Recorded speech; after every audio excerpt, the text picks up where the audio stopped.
Okay. So this week's Parsha is Parshat Vayetze. And in Parshat Vayetze, Yaakov is doing something incredible. And that's, he's taking care of himself. Right after he leaves his house of Yitzchak and Rivka, he is going to his uncle Lavan. Yaakov goes to yeshiva for 14 years, except very similar to us, except he goes to yeshiva to Hesder, Shem ve'ever, not yeshiva to Hesder Lev HaTorah. I'm Shana Bet. Yaakov had the zechus of being Shana Yudalid. He went for 14 years. We can only wish of going 14 years. So possible. Rav Shammai is like in Shana Mem right now, and he made that joke to me today when he was helping me formulate this. So and you could tell he knows a lot of Torah.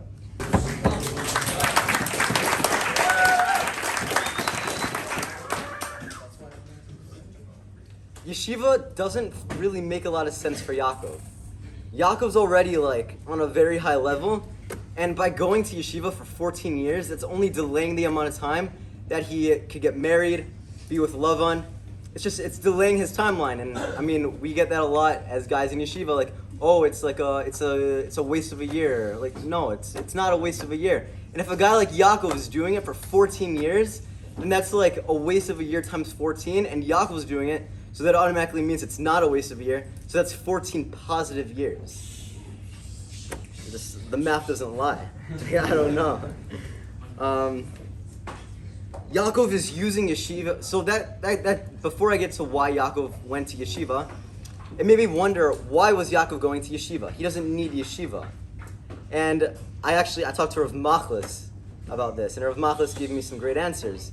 And what Rav Machlis told me is that Yaakov was, again, he was self-aware, and he realized he needed help, and he wasn't afraid to get it. Yaakov was an ish emes. He was an honest man. He was truthful. He had just lied to his father.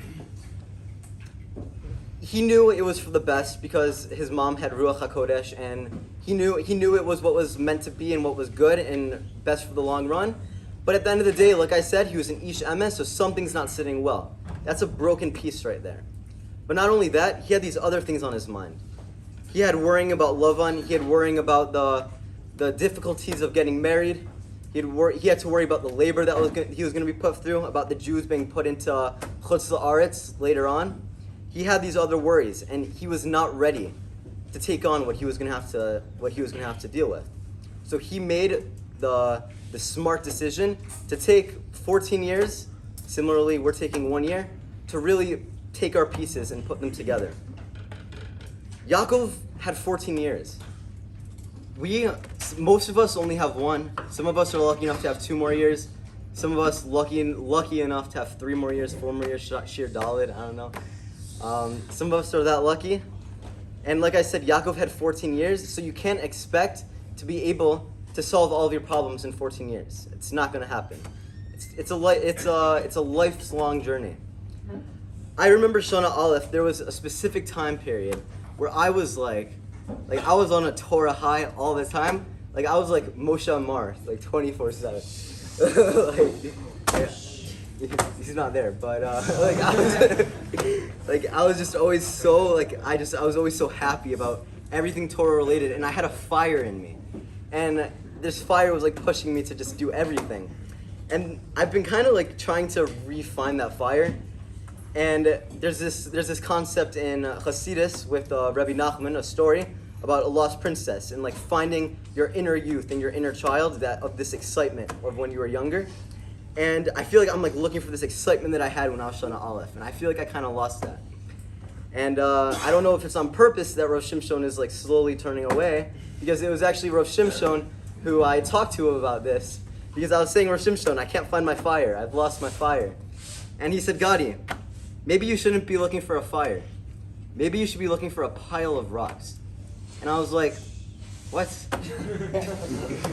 Rav Shimshon makes a lot of jokes to crack himself up. So I thought it was another one of those. But he was very serious about it. So he said, Gadi, think about it. So I was like, okay, fine, I'll think about it. I thought about it. I've come up with many different scenarios. A lot of them don't really make sense. But if you're on my Gadi Speaks, I recently came up with an idea. And that idea was about how a fire, it goes out pretty easily. But a pile of rocks, it creates structure and it gives us a foundation. So I want to connect that part also to this week's Parsha. Yaakov, when he was going to rest, right before he had his famous dream about the ladder with the malachim going up and down, he was picking rocks to put under his head. Each rock was saying, there's a Rashi that talks about this, each rock said, I want to be the one that Yaakov rests his head on. I want to be that rock. I want to be that rock. Hashem decides that because each rock equally wanted to be that rock, Hashem took the rocks and made them one big rock for Yaakov to lay his head on. These rocks, I want to use as our stones to build our structure. Our fire is going to be there. It's a spark. It keeps us motivated in the beginning. It's not going to last forever. These rocks are our flaws, our talents, our skills, our abilities, what we're confident in ourselves in, what we struggle with. They are all different parts of us. Every single rock represents every single piece of us, and every single one is needed. And we need to take each rock in order to build a bigger rock to create a foundation that we can rely on. Because like I said, our fire will go out.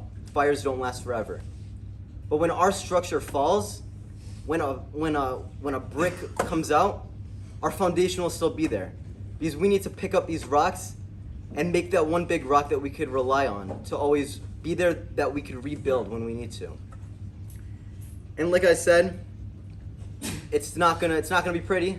You're not gonna be able to do all this in Shana Aleph, Shana Bet, Shana Gimel, Shana Daled.